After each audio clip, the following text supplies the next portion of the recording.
इंदौर में पिछले कुछ दिनों से अपराध की घटनाओं में फिर से इजाफा हो गया है। हालांकि पुलिस की कार्रवाई भी बढ़ी है, लेकिन बदमाश फिर भी वारदात को अंजाम देने से बाज नहीं आ रहे। लूट के सामान के साथ 3 आरोपी गिरफ्तार। लॉकडाउन में काम छूटा तो बन गए लुटेरे। पुलिस ने 24 घंटे में किया लूट का खुलासा। नशे की लत के लिए कर देते थे वारदात। इंदौर पुलिस ने एक ही दिन में 3 थाना क्षेत्रों की 3 चेन स्नैचिंग की घटनाओं को अंजाम देने वाले 3 आरोपियों को 24 घंटे में गिरफ्तार कर उनके कब्जे से लूट हुई चेन, चोरी किया हुआ अन्य सामान जब्त किया। आरोपी नशे की लत को पूरा करने के लिए वारदात को अंजाम देते थे। फिलहाल पुलिस अब आरोपियों से अन्य मामलों में भी पूछताछ कर रही है।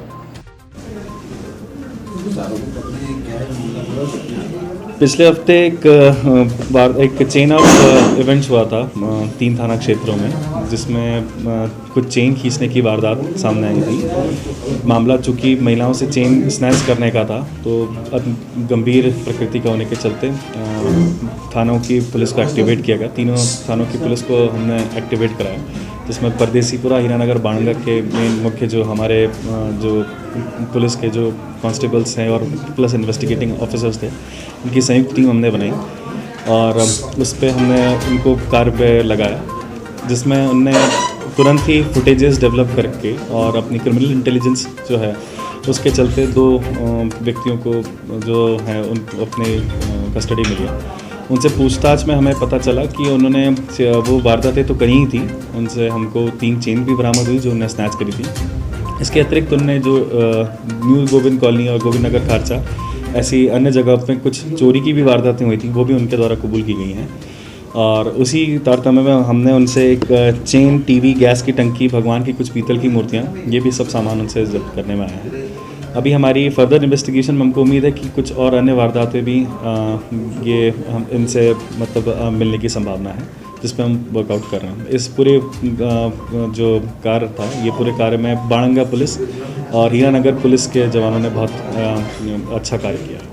सर, ये चोरी करने के बाद कहाँ जाने वाले थे? अभी हमने फ़िलहाल जितना पूछताछ में हमको पता चला, इनका कुछ स्पेसिफिक नहीं था, पर इनका इतना ज़रूर बात सामने आई कि ये भाग अभी फ़िलहाल कुछ समय के लिए इंदौर छोड़ने की प्लानिंग में थे। पुराने कितने रिकॉर्ड इनके सामने?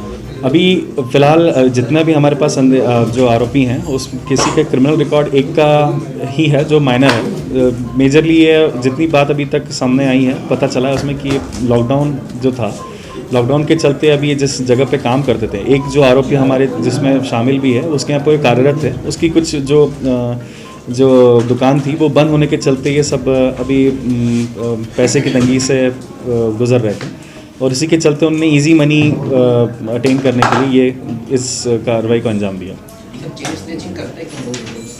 जैसा कि मैंने बताया कि लॉकडाउन के चलते इनकी आर्थिक हालत बहुत तंग थी। इनके पास में कोई कमाई का और दूसरा साधन नहीं है, ना ये बहुत ज़्यादा कुछ पढ़े लिखे हैं, कहीं पे इनको काम मिल भी नहीं रहा था। और दूसरी बात, इनके शौक भी नशे के और अन्य वारदातों में संलिप्त रहने के हैं, जिसके चलते इनको पैसे की निरंतर ज़रूरत पड़ती है। और एज आई सेड बिफोर कि इजी मनी एक अच्छा वो साधन होता है। एक चेन स्नैचिंग इनके लिए एक फीजिबल एक ऑप्शन हो जाता है, जिसके चलते उन्होंने वारदात का अंजाम दिया। वारदात के बाद आरोपी शहर से बाहर भागने की फिराक में थे, लेकिन पुलिस की सक्रियता से सभी आरोपी पकड़ा गए। अब पुलिस आरोपियों से अन्य वारदातों के बारे में पूछताछ कर रही है। Bureau report, good evening.